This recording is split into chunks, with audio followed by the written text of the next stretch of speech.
Guys welcome back to cutter science channel. हम haematology के anaemias की बात कर रहे थे, जिसमें हमें जब स्लाइड देखते हैं उसमें हमें कोई कुछ एबनॉर्मल सेल्स नज़र आते हैं, तो उसकी बात हम करने लगे हैं। बड़ा इंपॉर्टेंट एक एससी की क्वेश्चन है जो कि अमूमन पेपर में आया होता है कि जी रेड सेल एबनॉर्मेलिटीज़ हैं, या इसके हिसाब से जो वेरिएंट्स मिलते हैं हमें उनके बारे में हमें एक डायग्राम बनाएं और उनके कॉजेज़ बताएं, उनके नाम भी लिखें।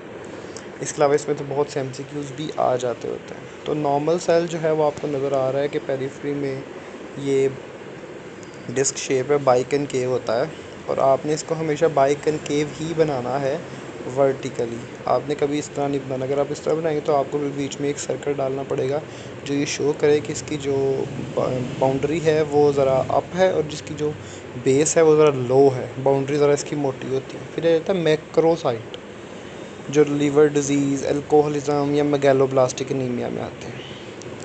फिर आ जाते हैं टारगेट सेल। टारगेट सेल का मतलब ये है कि जैसे उसकी बेस है वो बिल्कुल होगी, बेस के अंदर दोबारा से थोड़ी सी हीमोग्लोबिन ऐसे सिक्वेस्टर सी हुई होगी, क्योंकि नॉर्मल से हमें सारी हीमोग्लोबिन जो है ना वो पेरीफ्रीज में होती है, तो इसमें सेंटर में थोड़ी होगी। तो ये हम इंडिकेट कर सकते हैं आयरन डेफिशिएंसी एनीमिया में, लीवर डिजीज़ में। देख रहे हैं लीवर डिजीज़ में भी आ रहा है उसमें। तो ये टारगेट सेल मोस्ट कॉमनली आते हैं आयरन डेफिशिएंसी में। बड़ी बड़ी पिक्यूलियर सी पिक्चर होती है। हीमोग्लोबिनोपैथीज़ हैं, मतलब कुछ हीमोग्लोबिन मतलब हीमोग्लोबिन बनने के दौरान जो पैथोलॉजी कई बार राइज हो जाती है वो उसके में भी टारगेट सेल आ जाते हैं। और फिर पोस्ट स्प्लीनेक्टमी होने के बाद में स्प्लीनेक्टमी की वजह स्प्लीनेक्टमी किसी भी वर्ड का लग जिसका मतलब पता है कि इसकी सर्जरी होगी, स्प्लीनेक्टमी या गैस्ट्रेक्टमी, ठीक है। तो पोस्ट स्प्लीनेक्टमी में तो स्प्लीन सर्जिकली रिमूव कर दी। उसके बाद स्टोमेटोसाइट्स जो होते हैं, ये एक आई शेप होती है, मतलब थोड़ा सा आई बना होता है जो स्टोमेटोसाइट है।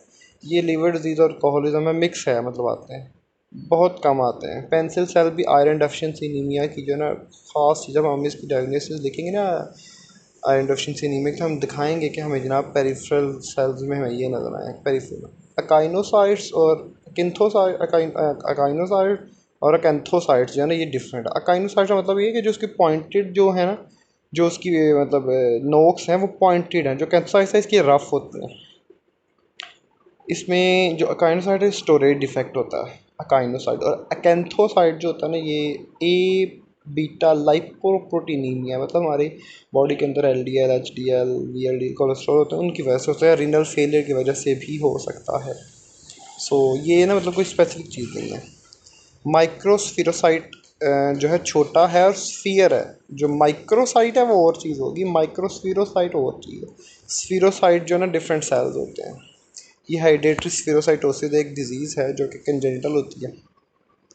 ऑटो इम्यून हीमोलिटिक एनीमिया, मतलब खुद ब खुद जो है ना, मतलब कोई एंटीबॉडी बन गई हमारे ब्लड के अंदर जो हमारे आरबीसी के साथ अटैक कर मिल रही है, और जब स्प्लीन में जाते हैं तो उसको तोड़ के जो है ना हमारे डब्ल्यूबीसी हीमोलिटिक एनीमिया कर देते हैं।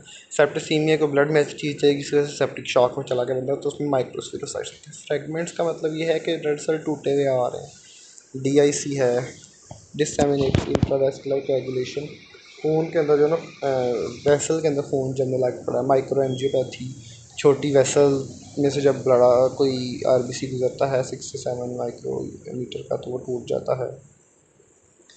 उसके अलावा HUS जो है वो होता है हीमोलिटिक यूरेमिक सिंड्रोम, ये हम पढ़ेंगे उसमें प्लेटलेट्स में। TTP होता है थ्रोम्बोटिक थ्रोम्बोसाइटोपीनिया, ये चेंज हो गया हुआ है अब, पर पुरानी से कहते हैं थ्रोम्बोटिक थ्रोम्बोसाइटोपीनिया।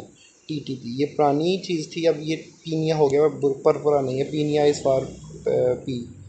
इलिप्टोसाइट जो है हेरिडेटरी इलिप्टोसाइटोसिस जाते हैं। टीयर शेप पोइकिलोसाइटोसिस, ये माइलोफाइब्रोसिस में आते हैं। एक्स्ट्रा मेडुलरी हेमोपोइसिस, एक्स्ट्रा मेडुलरी हेमोपोइसिस का मतलब ये है कि जो रेड सेल हमारे बना रहे हैं ना, प्रिकर्सर सेल या हीमोपोटिक स्टेम सेल जो हमारे बोन मैरो में बना रहे हैं, वो बोन मैरो से बाहर आ जाएं किसी वजह से, वहाँ पे किसी चीज़ की इन्वेडनेस हो गई है, मेटास्टेसिस हो गई है, तो वहाँ से बाहर आ गए हैं और आके पेरिफेरल सेल मतलब पेरिफ्री में आ गए हैं।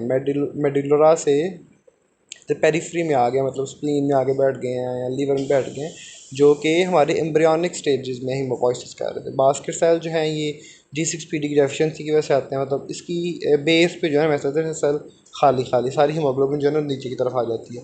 सिकल सेल जो है सिकल सेल अनीमिया में आते हैं, ये मतलब एक कंजेनिटल डिफेक्ट है जिसमें जो न्यूक्लियोटाइड्स होते हैं ए से जी जो है ना वो रिप्लेस हो जाता है।